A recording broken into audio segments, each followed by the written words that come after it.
দ্রাক্ষাণী পর্ব ১৪।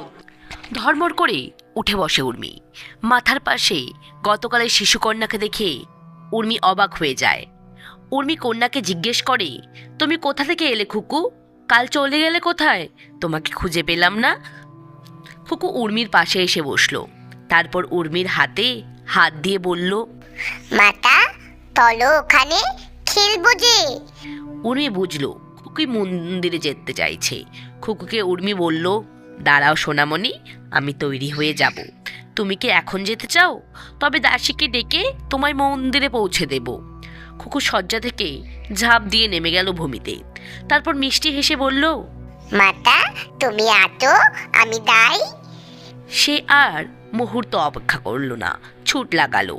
উর্মি স্বপ্ন দেখে যেই মনে ভয় করেছিল তা নিমিষেই উধাও হয়ে গেল শিশুকন্যার আদো বুলি শুনে। খুকু সদ্য কথা শিখেছে, তাই তার কথন এখনো সুস্পষ্ট হয়নি। আর খুকু নিশ্চয়ই এই রাজমহলে কোনো দাসীর কন্যা, তাই সেই মহলের প্রতিটা কোণা চেনে। উর্মির বড় স্বাদ হয় এমন এক কন্যার মা হওয়ার। দাসীরা সুগন্ধিযুক্ত জলে স্নান করিয়ে দেয় রাজমহিষী উর্মিমালাকে। দাসীরা একটা জিনিস লক্ষ্য করেছে যে প্রতাপশালী রাজন ইন্দ্রাশিস এই রানীর দিকে একটু বেশ সম্ভ্রম করে চলেন। এই রানীর শরীরে একটিও নখরাঘাতের চিহ্ন মেলে না। রাজনের সাথে প্রতিদিন রাত্রিবাস করার পরেও, যেখানে অন্য নারীদের নিয়ত ক্ষতবিক্ষত হতে দেখেছে দাসীরা, স্নান করবার সময় রানীর শরীরে নতুন নতুন আঘাত আবিষ্কার করেছে তারা। রাজন যেন একটু বেশি যত্নশীল এই রানীর প্রতি। দেবী কেশী ছিলেন একটু গম্ভীর দাম্ভিক স্বভাবের। তিনি যে রাজকন্যা, আর এই রানী তো এই সাম্রাজ্যের এক সামান্য চাষির কন্যা, আর স্বভাব ও আচরণেও বড্ড নরম।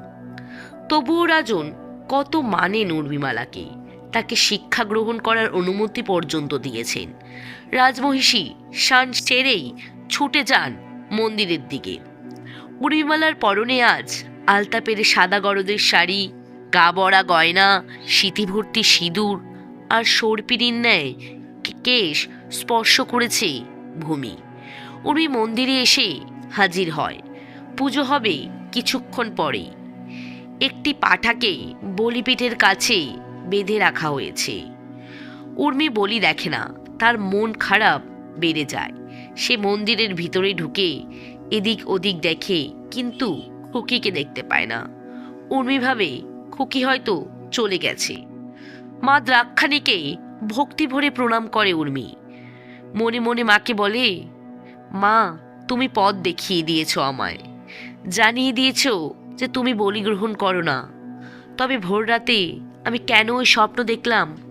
কেন দেখলাম গর্ভবতী অবস্থায় আমি তোমার চরণে বলে যাচ্ছি? মা কেন জানি না, মনে হচ্ছে তুমি আমাকে এই সংকেতগুলো দিয়ে এমন কিছু একটা দেখাতে চাইছো বা বোঝাতে চাইছো যেটা আমি দেখেও দেখতে পাচ্ছি না। মা আদি পরাশর শক্তি তুমি, আমাকে দিশা দেখাও মা। আমি সব জেনে তবেই রাজনকে সত্য জানাতে পারবো। অর্ধসত্য পেশ করার চেষ্টা করাটা বৃথা হবে। দেবী দ্রাক্ষাণীকে উর্মি প্রণাম করার সময় ওখানে এসে হাজির হয় কুলপুরোহিত একদন্ত। তার কুটিল চোখ দুটো চেটে নেয় উর্মির যৌবনময় শরীরটি। একদন্ত মনে মনে ভাবে, আর কয়েক মাস কাটলেই এই সুলক্ষণা নারীকে বলি দিয়ে দেবী দ্রাক্ষাণীর অস্তিত্ব নষ্ট করে দেব আমি। আর বলি যাবার পর এই সুন্দর নারীর দেহ ভোগ করে এর ওপরে বসে সব সাধনা করে অনন্ত শক্তির অধিকারী হয়ে অমর হয়ে যাব। একদন্তকে দেখে মাথায় কাপড় দিয়ে করজোড়ে নমস্কার জানায় উর্মি। ওর মানসচক্ষু আবার নিজের অস্তিত্ব জানান দেয়। একদন্তকে দেখলেই উর্মির তৃতীয় নয়ন জাগ্রত হতে মরিয়া হয়ে যায়। কেন সেটা উর্মি জানে না। উর্মি বেশি কথা না বাড়িয়ে ফিরে আসে রাজমহলে। সকাল থেকে একবারও সে রাজনকে দেখেনি। তবে কানে আসছে যে রাজন নাকি যুদ্ধে যাবার প্রস্তুতি নিচ্ছেন। বড় ভয় লাগে উর্মির। রাজনকে ছেড়ে থাকার চিন্তাওকে অবসন্ন করে দেয়। দুপুরে অন্ন গ্রহণ করে উর্মি আবার স্নান সেরে নেয় আর শুদ্ধ বস্ত্রে মন্দিরে চলে যায়। উর্মির মন পড়ে আছে ওই গুপ্ত কক্ষে, আর সেখানে যাবার মোক্ষম সময় এই দুপুরবেলা। মন্দিরে পৌঁছে এদিক ওদিক দেখে নেয় উর্মি। না, কেউ নেই এখন। ও আগের দিনের মতো পাথরের দেয়ালের নটরাজের মূর্তির ত্রিশূল হাত রাখতেই গোপন দরজা খুলে যায়। ধীরে ধীরে কক্ষে ঢুকে দরজা বন্ধ হওয়ার সময় একটা চুলের কাঁটা দিয়ে দেয় উর্মি, যাতে ওই পথে আবার ফিরে আসতে পারে। আগের দিনের পুঁথি যথাস্থানে রেখে আর একটি হাতে তুলে নেয় সে। মায়ের স্মরণ করে পুঁথিটি নিয়ে আবার বেরিয়ে আসে সে বাইরে।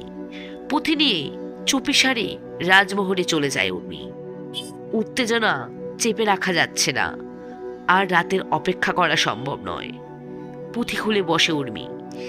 এটি কালিকা পুরাণ, যেখানে একটি বিশেষ অধ্যায়কে চিহ্নিত করা হয়েছে। সেখানে লেখা আছে, দেবী নিজেই সব কিছু, তিনি নিজেই সর্বত্র বিরাজমান, সব কিছু মহামায়ার মায়া মাত্র। তিনি নিজেই সকল প্রাণীরূপে স্বাধীন এবং নিজেই তার বিধানকর্তা। সৃষ্টির সময় তিনি আত্মাশক্তি, তিনি নিরাকার সদাশিব হয়ে বিরাজ করেন। সাকার রূপে বিষ্ণু আর সৃষ্টির রচয়িতা ব্রহ্মা। তিনি নিজেই সৃষ্টি, তাই তার নাম প্রকৃতি। বলিদানং তত পশ্চাৎ কুয়ার দেব্য প্রমোদ কম মোদৈক গর্জ বক্তং চ হসিবা ত্রস্য দ্রব্যিম ত্রয়ং ত্রিকৈশ্চ নৈম শঙ্করং তোষয় দ্রব্যিম চণ্ডিক বলিদানেন তোষয়েত সাধক সদা পক্ষিণ কচ্ছপা গ্রহশ্চ গলশ্চ বরাহকা মহিষো গোধিকাশীষা তথা নববিধা মৃগা চামর কৃষ্ণ সারঞ্চ শশ পঞ্চানন স্থা মৎস্যা সগাত্র রুধিরা রষ্টা বলয়া মতা। দ্বিতীয় পুঁথি থেকে উর্মি কি উদ্ঘাটন করতে পারবে জানতে হলে শুনতে হবে পরবর্তী পর্বগুলো। যারা এখনও সাবস্ক্রাইব করেননি অবশ্যই সাবস্ক্রাইব করে দিন। কেমন লাগলো কমেন্টে অবশ্যই জানাবেন। শুভরাত্রি।